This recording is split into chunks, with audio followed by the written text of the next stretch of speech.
사람은 누구나 다 살고 싶어 하지 죽고 싶어 하는 사람은 아무도 없습니다. 막상 내가 죽고 싶다라고 해도 죽음 앞에 딱 도달하게 되면 안 죽으려고 하는 것이 사람의 본능입니다. 그럼에도 불구하고 요즘은 보면 스스로 목숨을 끊는 사람들이 상당히 많이 있는 것을 우리가 볼 수가 있습니다. 어쩌면 스스로 목숨을 끊는 사람은 자기 정신으로 자기 생각으로 목숨을 끊는다고 보기가 참 어렵습니다. 그의 영혼을 사로잡고 있는 악한 것이 있기 때문에 자기 목숨을 스스로 끊을 수가 있는 것이지 자기 맨정신 가지고는 절대로 할 수가 없는 거거든요. 그러므로 사람들은 생명의 길, 사망의 길, 이 두 가지 길 중에서 생명의 길을 걸어가야 된다는 사실을 여러분에게 말씀을 드리고 싶습니다. 사람은 영혼을 가지고 태어나기 때문에 죽음 다음의 세계를 생각하게 되어 있습니다. 우리 사람이 어떻게 구성되어 있느냐 하면 이 육체와 더불어서 영혼이 있습니다. 우리 육체 속에 영을 담고 있습니다. 그렇기 때문에 육은 흙에서 왔기 때문에 죽게 되면 흙으로 돌아가게 되고, 영은 하나님께로부터 왔기 때문에 하나님께로 돌아가게 되어 있는 것입니다. 그래서 우리가 세상을 살다가 죽을 때, 다시 말하면 육체적인 죽음을 죽는다고 할 때 육체와 영혼이 분리되어지는 것을 가리켜서 죽는다, 그렇게 말합니다. 우리가 어르신들이 죽으셨을 때, 숨지고 운명하셨을 때 이렇게 말하잖아요. 돌아가셨다, 이렇게 말씀하잖아요. 돌아가셨다는 말은 무슨 말입니까? 있던 대로 왔던 곳으로 다시 간다, 그런 뜻이지 않습니까? 그래서 옛날에 어르신들이 돌아가셨다 이렇게 말하는 건 그냥 그렇게 말하는 게 아니고, 우리가 본래 있던 데서 왔기 때문에 있던 대로 다시 간다, 다시 갔다, 그런 의미가 담겨 있는 말씀이 아닐 수가 없는 것입니다.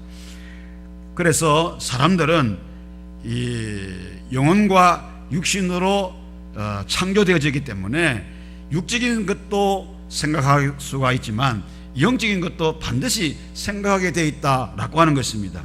그러나 동물들은 어떻습니까?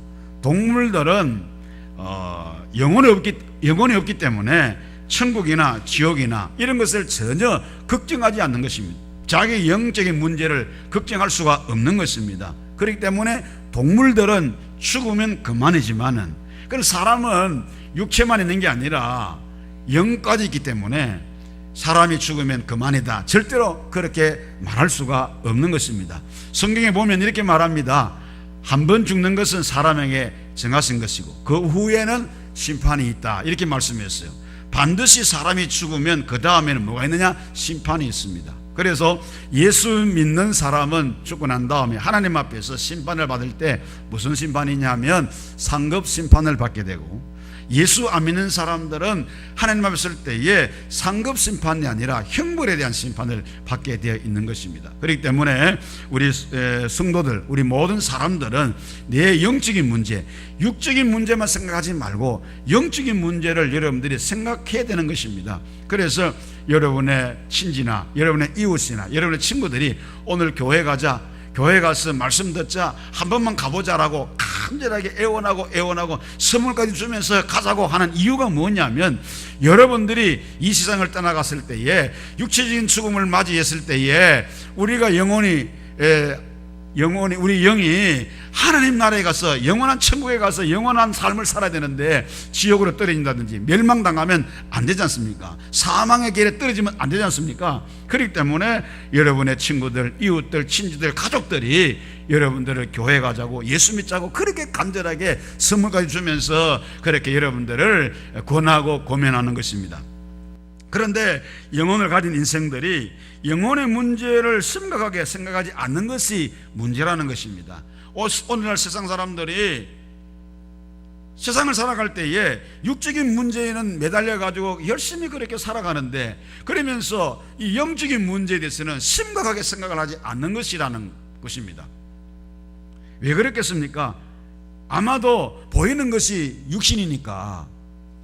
그러니까 이 보이는 것에만 모든 신경을 쓰고 모든 관심을 거기에 다 두는 것이라고 할 수밖에 없는 거죠. 영혼은 보이지 않으니까 심각하게 생각을 하지 않는다는 것이죠. 그렇지만 우리는 보이는 것은 잠깐이고 보이지 않는 것은 영원하다라고 하는 것을 여러분들이 간과해서는 절대로 안 되는 것입니다. 영혼의 문제는 눈에 보이지는 않지만 영혼이 사느냐 아니면 영혼이 죽느냐라고 하는 참 중요한 문제이기 때문에 오늘 함께 하신 저와 여러분 모두는 심각하게 생각해야 되는 것입니다. 그러므로 그 무엇보다도 가장 먼저 해결하고 살아야 할 것이 뭐냐면 바로 영혼의 문제라고 하는 것입니다. 그렇다고 하면 내 영혼의 문제를 누가 해결해 줄 거냐, 내 영혼의 문제를 어떻게 해결할 것이냐 하는 것이 또한 문제가 아닐 수가 없는 것입니다. 여러분, 여러분의 영혼을 누가 책임져 주십니까? 여러분의 가장 중요한 영혼의 문제를 누가 해결해 주실 수가 있는 것입니까? 미국의 자동차 왕이라는 헨리 포드라고 하는 사람이 있었습니다.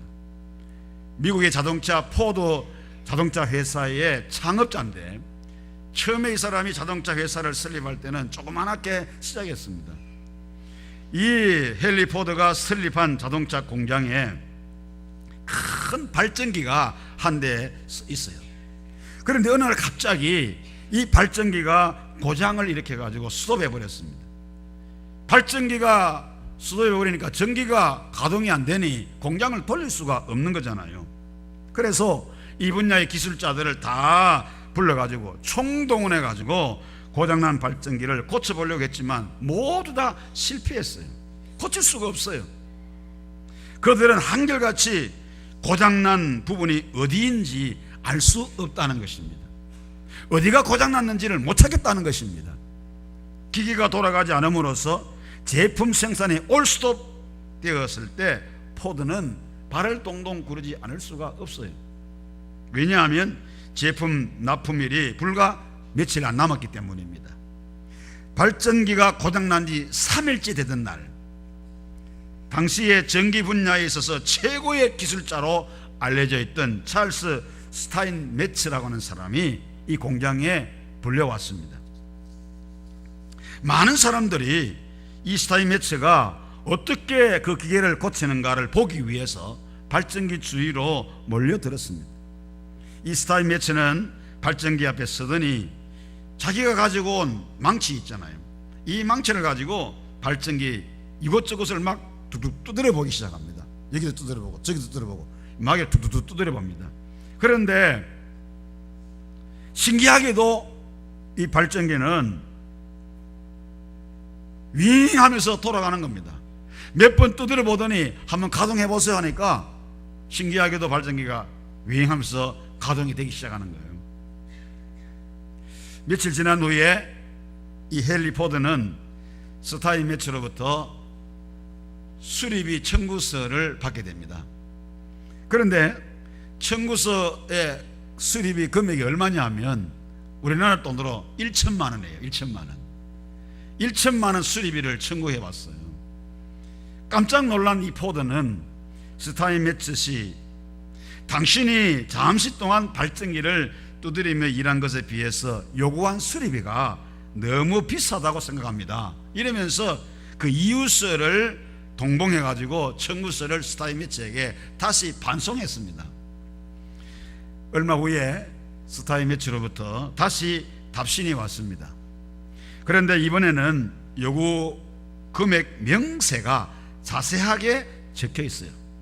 왜 1천만 원인지 그 수리비 명세가 자세하게 기록되어 있는데 여기 보니까 발전기를 두드리면서 일한 노임이 많은, 그러니까 이거는 육체적인 노동을 말하는데, 노동에 대한 대가를 말하는데 그거는 만 원이라는 겁니다. 만 원. 그런데 그 다음 명세가 뭐냐면 어디를 두드려야 할지를 알아낸 기술값 990만 원, 이래가지고 합계 1천만 원, 이렇게 청구서가 날아온 거예요.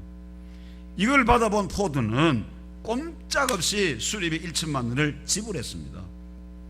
1천만 원이 비싸더라도 그 비용을 들여야 고장난 발전기를 고칠 수가 있고, 그 고장난 발전기를 고쳐야만이 공장을 가동시켜서 제품을 생산할 수 있기 때문에 이 포드는 1천만 원을 그대로 다 지불했습니다. 문제를 고치는 비용이 비싸다고 해서 전문 기술자를 부르지 않고 여기저기 마구 기계를 두드려봤자 해결되지 않는 겁니다. 기술자이기 때문에 두드렸을 때에 고장난 데가 어딘가를 알아서 자기가 이렇게 두드리면서 고쳤지, 아무나 두드린다고 되는 겁니까 여러분? 정확하게 그 제품에 대해서 아는 사람이 두드리면 어디가 고장난지를 알 수가 있다, 그런 얘기죠. 그렇기 때문에 고장난 기구의 문제를 정확히 아는 전문가가 필요하다는 것입니다.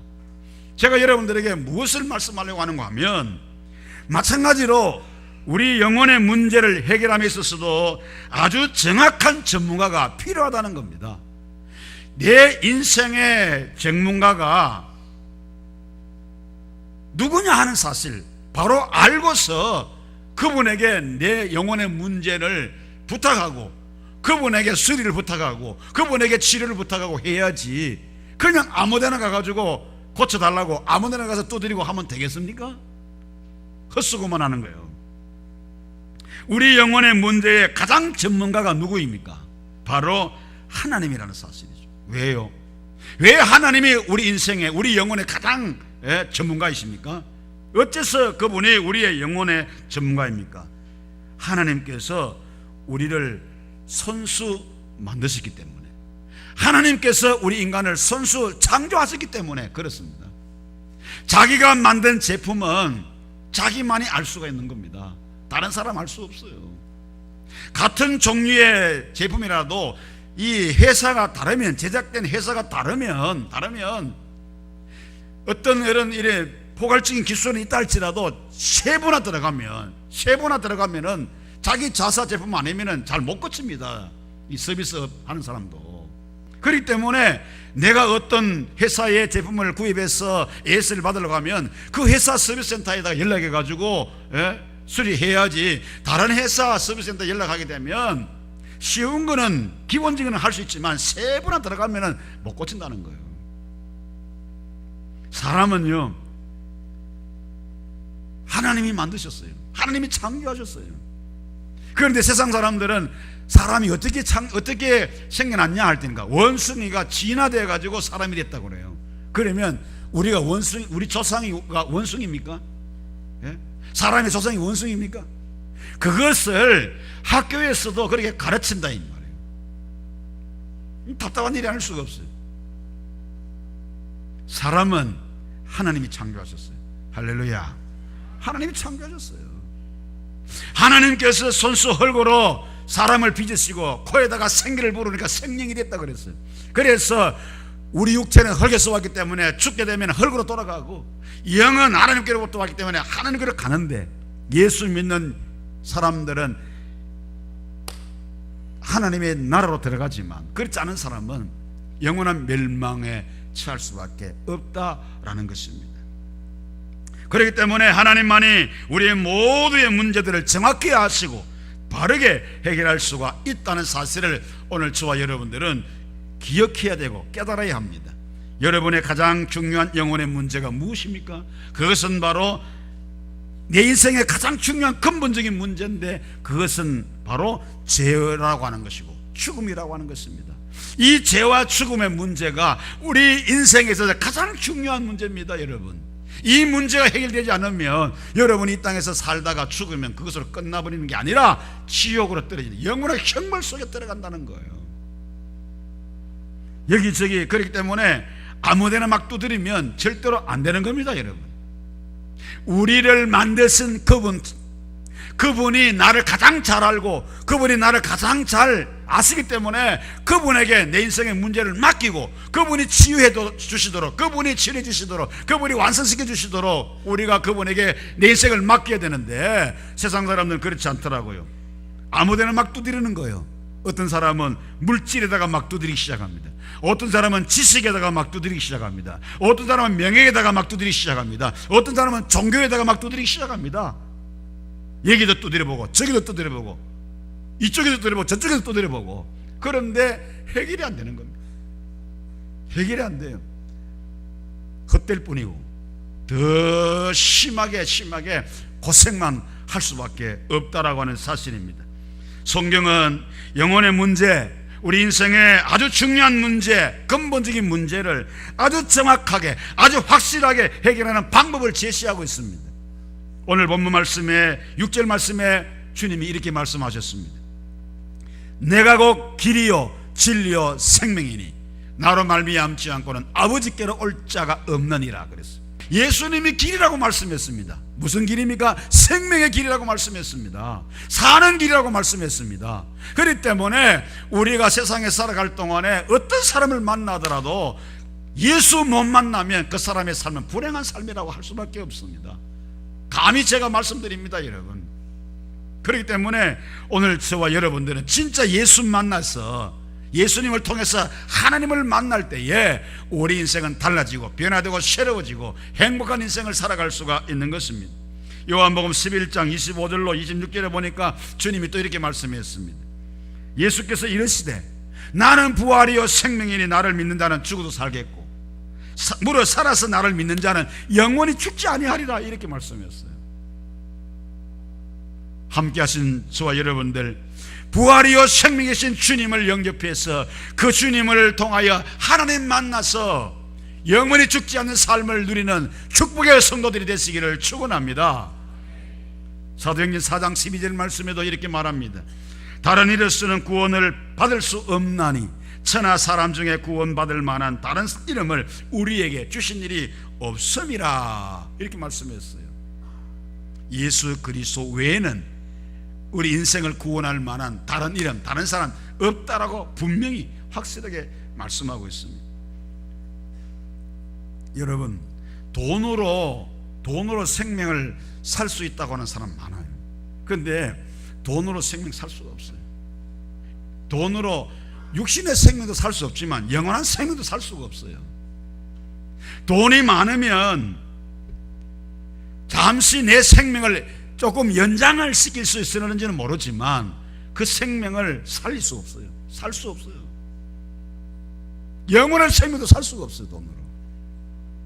그럼에도 불구하고 자기 영혼의 가장 중요한 문제인 이 영적인 문제는 심각한데도 불구하고 거기에는 생각하지 못하고 거기에는 관심을 갖지 않고 육신적인 나중에 죽어서 설구로 돌아갈 수밖에 없는 이 육신의 삶에만 관심을 갖고 거기에 몰두하는 인생들이 참 많다는 거죠. 지식으로도 영원한 생명 살 수가 없어요. 많은 지식으로 세상을 다 아는 것 같을지라도 그 지식으로 사람의 생명을 구할 수가 없는 것입니다. 오직 부활과 생명이신 예수를 믿는 사람만이 죽어도 살겠고 영원히 죽지 아니하는 영생을 소유하게 되는 것입니다. 이슬람교를 믿던 터키 사람이요, 성경과 기독교 서적을 읽다가 예수를 영접하게 되었어요. 그런데 그만 이슬람 교사에게 들켜가지고 심한 고문을 받게 되었어요. 그는 신문하는 교사에게 이렇게 물었습니다. 잘 들으세요. 이렇게 물었습니다. 질문이 하나 있는데 대답해 주시겠습니까? 어떤 질문인데? 일전에 내가 어디를 가다가 길을 잃었는데 옆에 보니까 산 사람과 죽은 사람 2명이 있었습니다. 내가 길을 물어본다면 어떤 사람에게 물어봐야 되겠습니까? 이렇게 물었어요. 그랬더니 그 사람이, 이슬람 교사가 하는 말이, 그야 물론 산 사람에게 물어야지, 이렇게 대답했어요. 이 개종한 그리스도인이 말합니다. 그런 줄 알면서 왜 당신은 죽은 사람에게 길을 물어보라고 하십니까? 당신들이 믿으라고 하는 마호메트는 죽은 사람이요, 내가 믿으려고 애쓰는 예수는 부활하신 분이십니다. 어찌 죽은 마호메트를 내가 의지하겠습니까? 길 대신 예수를 따라야 하는 것이 마땅한 노릇인데 영생으로 인도하시는 분을 찾아가는 나를 왜 괴롭히십니까? 이렇게 말했더니 이 교사가, 이슬람 교사가 아무 말도 못하고 네 마음대로 해라 이래가지고 돌려보냈다고 하는 그런 이야기가 있습니다. 성도 여러분, 죽음에서 부활하신 예수 그리스도만이 생명에 이르는 참된 길임을 믿으시기를 축원합니다. 예수님은 살아계신 분이에요. 그런데 다른 사람들 다 죽은 사람들이에요. 영이 죽은 사람들이에요. 왜 우리가 죽은 사람들에게 가서 길을 묻습니까? 내가 어디로 가야 될지 왜 죽은 사람에게 찾아가서 길을 묻습니까? 무덤에 가가지고 무덤 속에 있는 사람한테 내가 어디로 가야 될까요? 한번 물어보세요. 대답해 줍니까? 아무도 대답 못 해줍니다. 그러나 살아있는 사람에게 가서 내가 어디로 가야 되겠습니까? 길을 물어본다면 그 사람은 정확하게 가르쳐 줄 겁니다. 그와 마찬가지로 우리 예수님은 부활하신 분이요 살아계신 분입니다. 그렇기 때문에 내 인생의 문제, 내가 가야 할 길, 내가 방황해서 바른 길을 찾아가야 할 길을 그분에게 물어봐야지 왜 가르쳐주지 못하고 죽은 사람에 가서 내 인생의 문제를 맡깁니까? 거기 가서 두드립니까? 많은 사람들이요 말세가 되었다고 개탄을 합니다. 말세가 되었다고 개탄을 하면서도 생명의 길을 잃고 방황하며 고생하는 사람은 많지만 참 생명의 길을 찾아 나서는 사람은 의외로 없습니다. 여러분, 그것을 아직도 그들이 모르기 때문에 그렇습니다.